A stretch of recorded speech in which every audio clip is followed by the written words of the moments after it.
కూటమి ప్రభుత్వం అరాచక పాలనకి అక్రమ కేసులకి పిన్నెల రామకృష్ణారెడ్డి గారి కేసు ఒక నిదర్శనం అని కూడా చెప్పచ్చు. ఎందుకంటే స్పష్టంగా తెలుగుదేశం వాళ్ళని పొడిచి చంపుకున్నారు అని చెప్పి సాక్షాత్తు ఎస్పీ శ్రీనివాస్ గారే చెప్పడం జరిగింది. మీరందరూ కూడా విన్నారు, చూశారు.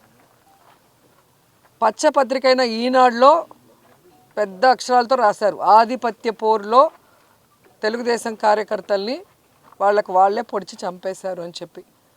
ఇంత క్లియర్ కట్గా ఒకే పార్టీలో వాళ్ళకి వాళ్ళు కొట్టుకొని చచ్చి వాళ్ళే పొడుచుకుంటే సంబంధం లేని మా నాయకుడిని ఈరోజు పిన్నెల రామకృష్ణారెడ్డి గారిని వాళ్ళ బ్రదర్ని అరెస్ట్ చేసి వేధించడం ఎంత దురదృష్టకరం ఒకసారి చూడండి.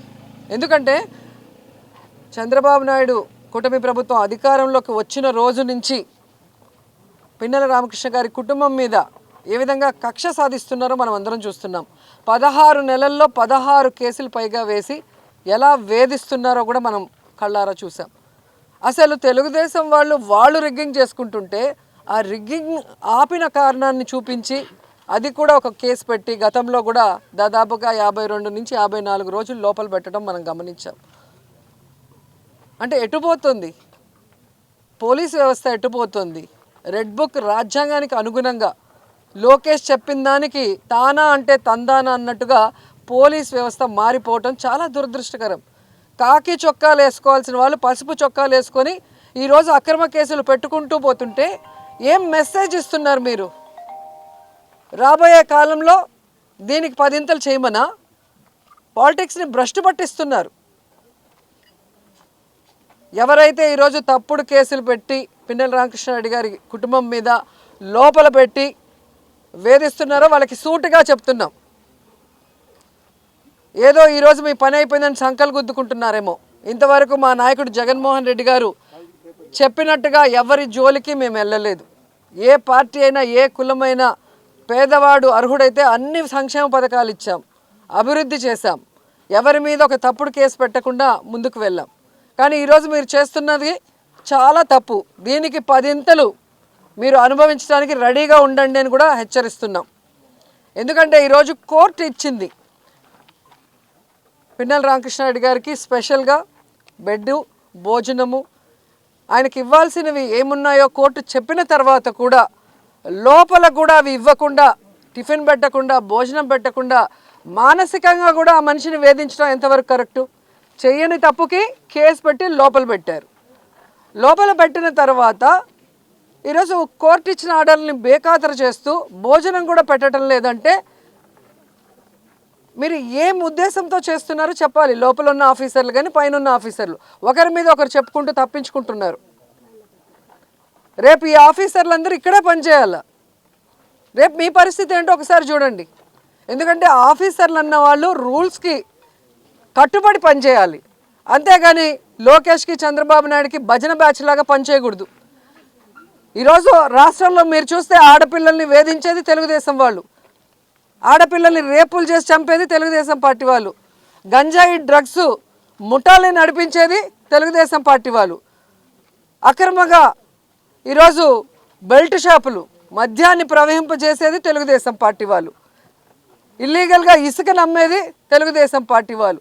చేసే తప్పులన్నీ తెలుగుదేశం వాళ్ళు చేస్తుంటే వాళ్ళని పట్టుకోవడం ఆపేసి, వాళ్ళ మీద కేసులు పెట్టడం ఆపేసి ఈరోజు తెలుగుదేశం పార్టీ వాళ్ళు మాకు వీడు నచ్చలేదు, వీడి మీద కేసు పెట్టు, వీడు నచ్చలేదు, వీడి మీద కేసు పెట్టు, లేదా వీడు పవర్ఫుల్, వీడు ఊర్లోంచి బయటకు పోవాలి. వాళ్ళు రాసిచ్చిన పేర్ల మీద మీరు తప్పుడు కేసులు పెట్టుకుంటూ ఈరోజు అక్రమంగా అరెస్టులు చేసి లోపల పెడితే భయపడి పారిపోతామా? ఈరోజు కూటమి ప్రభుత్వం ఎంత వరస్ట్గా తయారైందంటే ఎక్స్ మినిస్టర్లు, ఎక్స్ ఎమ్మెల్యేలు, ఎక్స్ ఎంపీలు, ఐఏఎస్ ఆఫీసర్లు, ఐపీఎస్ ఆఫీసర్లు, వ్యాపారస్తులు ఎవ్వరూ లేదు. వాళ్ళకి నచ్చలేదు అంటే అక్రమంగా కేసు పెట్టడం, లోపలేయటం. ఇలా తెలుగుదేశం పార్టీ చెప్పినట్టు ఈరోజు చేస్తున్నారు. కాబట్టి పోలీస్ వ్యవస్థ ఎంత దిగజారిపోయిందో మొన్న కేంద్రం ఇచ్చిన ర్యాంకింగ్లో మీరే చూశారు. 36th ప్లేస్కి వచ్చింది. దీనికి చంద్రబాబు నాయుడు, హోంమంత్రి అనిత గారు సిగ్గుపడాలి. ఈ పోలీస్ వ్యవస్థ సిగ్గుపడాలి. ఏంట్రా మనం ఇలా అయిపోయాం, భారతదేశంలో అందరూ మనం చూసి నవ్వుకుంటారన్న ఆలోచన వాళ్ళకి రావాలి. ఇంకా ఘోరమైంది ఏంటంటే ఎమర్జెన్సీ రెస్పాన్స్ అని ఉంటుంది. ఆ ఎమర్జెన్సీ రెస్పాన్స్ అయితే చిట్ట చివరి స్థానానికి ఆంధ్రప్రదేశ్ వచ్చింది అంటే ఇక ఈ పోలీసులు వాళ్ళు ఎందుకు ఏదైనా నీళ్ళ లేని బావిలో దూకచ్చు. రాష్ట్ర పరువుని సర్వనాశనం చేశారు. రాష్ట్ర ప్రజలతో ఓట్లు వేయించుకున్నామని చెప్పి తీయగా అబద్ధాలు చెప్పి వాళ్ళకి వెల్ఫేర్ చేయకుండా వాళ్ళని మోసం చేసేసారు. తీరా ఏం చేశారే అంటే సంపద సృష్టిస్తామంటూ అప్పులు సృష్టిస్తున్నారు. ఈరోజు మంగళవారం నాకు తెలిసి ఈరోజు మళ్ళీ 6,000 కోట్లు అప్పు చేస్తున్నారు. సో ఈ రోజుతో కలిపి 3 లక్షల కోట్ల పైగా అప్పులు చేసావు. ఏమిచ్చావు? జనాలకు చెప్పిన వెల్ఫేర్ ఏమైనా చేస్తున్నావా? జగన్మోహన్ గారు ఇచ్చింది ప్రతిదీ ఇస్తూ ఎక్స్ట్రాగా చేస్తాను సూపర్ 6 అన్నావు. జగన్ గారు ఇచ్చింది మొత్తం తీసేసావు. నువ్వు ఇచ్చిన సూపర్ 6లో ఏం చేసావు? మరి ఈ డబ్బులంతా ఎక్కడికి పోతున్నాయి? ఇన్ని లక్షల కోట్లు అప్పు చేస్తున్నావు. ప్రజలకి వెన్నుపోటు పడటం ఈయనకి వెన్నతో పెట్టిన విద్య. మాకైతే ఇంకా బాధాకరం. రాయలసీమ లిఫ్ట్ ఇరిగేషన్ని మొన్న చూసాం మనం. రేవంత్ రెడ్డి గారు అసెంబ్లీలో మాట్లాడేది చూస్తే చంద్రబాబు కంటే ఎవరైనా రాయలసీమ ద్రోహి ఉన్నారా? నువ్వు పుట్టింది రాయలసీమలో, పెరిగింది రాయలసీమలో. ఈరోజు నువ్వు సీఎంగా ఉన్నావు అంటే ఆ రాయలసీమ ప్రజల ఆశీస్సులతో. అలాంటి రాయలసీమకి వెన్నుపోటు పొడవాలన్న ఆలోచన నీకు ఎలా వచ్చిందని నాకు అర్థం కావట్లేదు. ఆ రోజేమో రాష్ట్ర విభజనకి సంతకం చేసావు, ఆంధ్రప్రదేశ్ని సర్వనాశనం చేసావు. ఈరోజు రాయలసీమ లిఫ్ట్ ఇరిగేషన్ పని చేయకుండా ఆపేసి రాయలసీమకు అన్యాయం చేస్తున్నావు. రాయలసీమ ఏం తప్పు చేసింది? మీకేం అన్యాయం చేసింది? ఈరోజు రాయలసీమ కరువు శాశ్వతంగా పరిష్కరించాలన్న ఒక గొప్ప ఉద్దేశంతో జగన్మోహన్ రెడ్డి గారు ఈ రాయలసీమ లిఫ్ట్ ఇరిగేషన్ని తీసుకొచ్చారు. 960 కోట్లు దీనికి వెచ్చించడం జరిగింది. మన శ్రీశైలంలో వాటర్ని మన రాయలసీమకే కాదు ముఖ్యంగా నెల్లూరు జిల్లాకు కూడా సాగునీరు తాగునీరు ఇస్తారు ఆ ప్రాజెక్టు పూర్తయితే. అలాంటి ప్రాజెక్ట్ని పూర్తి చేయాల్సింది పోయి హైదరాబాద్లో మీ ఆస్తుల్ని కాపాడుకోవడం కోసం ఈరోజు రాయలసీమ భవిష్యత్తుని మీరు ఎలా తాకట్టు పెడతారు? మీరు రాయలసీమకి వెన్నుపోటు పొడిచిన విషయము ఈరోజు మీ పార్ట్నర్ ఓటు నోటు కేసులో నీతో పాటు దొంగ మీ పార్ట్నరే స్వయంగా అసెంబ్లీలో ప్రకటించారు. నేను రాయలసీమలో పుట్టాను, రాయలసీమ అంటే నాకు ఇష్టమని ఇంకొకటి చెప్తాడు. Pawan Kalyan deputy CM. మరి ఎక్కడికి వెళ్ళావు పవన్ కళ్యాణ్? ఈరోజు రాయలసీమకు అన్యాయం జరుగుతుంటే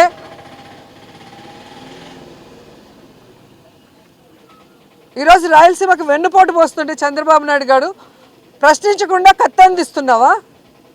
దీనికోసమైనా నువ్వు పార్టీ పెట్టింది? దీనికోసమైనా నువ్వు కూటమిలో చేరింది? దీనికోసమైనా చంద్రబాబు నాయుడిని గెలిపించింది? ఇంకా 15 సంవత్సరాలు చంద్రబాబు నాయుడు ముఖ్యమంత్రి చేయడానికి పనిచేస్తూనే ఉంటారు. దేనికి? ఈ రాష్ట్రం అనేది లేకుండా, మ్యాప్లోనే ఆంధ్రప్రదేశ్ అనేది లేకుండా చేయడానికే ఆయనతో జత కలుస్తామని అడుగుతున్నా. మీరు వచ్చింది రాష్ట్రాన్ని బాగు చేయడానికో రాష్ట్ర ప్రజలకు మంచి చేయడానికో కాదనేది అందరికీ అర్థమవుతుంది.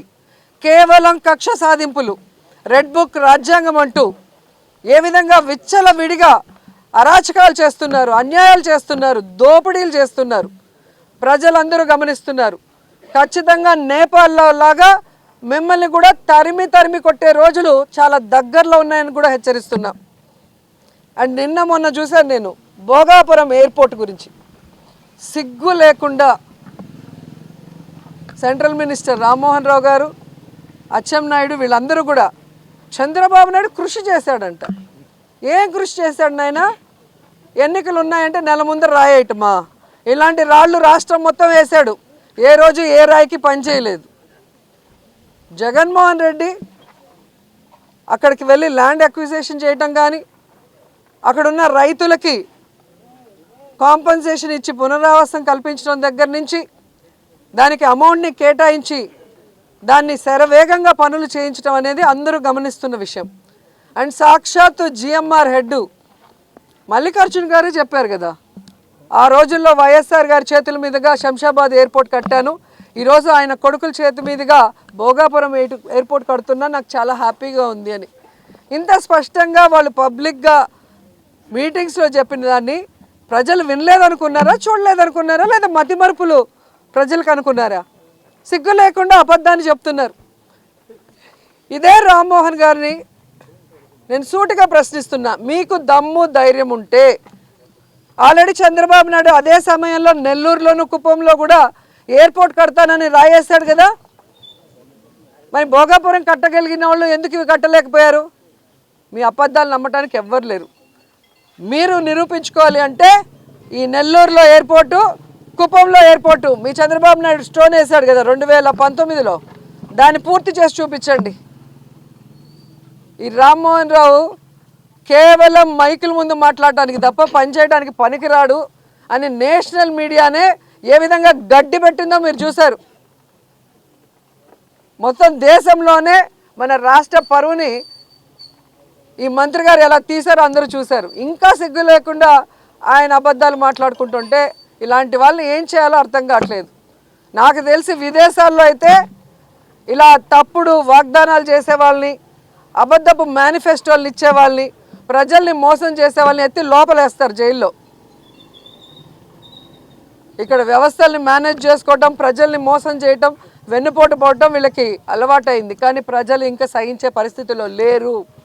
మొన్న ఈ మధ్య మీరు చూశారు కదా, మెడికల్ కాలేజ్ ప్రైవేటీకరణ విషయంలో కానీ, రైతుల విషయంలో కానీ ప్రజలంతా రోడ్డు మీదకి వచ్చి ఈ కూటమి ప్రభుత్వం మీద ఎంత కోపంగా ఉన్నారు, ఎంత ఆవేశంగా ఉన్నారో కళ్ళారో చూశారు. కాబట్టి ఇంకా ఇలాంటి అక్రమ కేసులు పెట్టుకుంటూ మా నాయకుల్ని ఇబ్బంది పెట్టాలి, అలాగే రాయలసీమకి, ఆంధ్రాకి, ఉత్తరాంధ్రకి అన్యాయం చేయాలని ప్రాంతీయ అసమానతల్ని కల్పిస్తూ వాళ్ళకి గొడవలు పెట్టాలనుకుంటే మాత్రం వీళ్ళని తరిమి కొట్టేది ఖాయం. అండ్ పిన్నెల్లి రామకృష్ణ గారి కుటుంబానికి వైఎస్ఆర్సీపీలో జగనన్న నుంచి మేమందరం కూడా పార్టీ మొత్తం ఆయన వెనకున్నాం, ఆయనకు అండగా ఉన్నాం. పార్టీ పెట్టక ముందు నుంచి అన్నతో నడిచిన వ్యక్తి, పార్టీ కమిట్మెంట్ ఉన్న వ్యక్తి. అలాంటి మంచి వ్యక్తిని తప్పుడు కేసు పెట్టి లోపల పెట్టడం మీరు చేసిన పెద్ద తప్పు.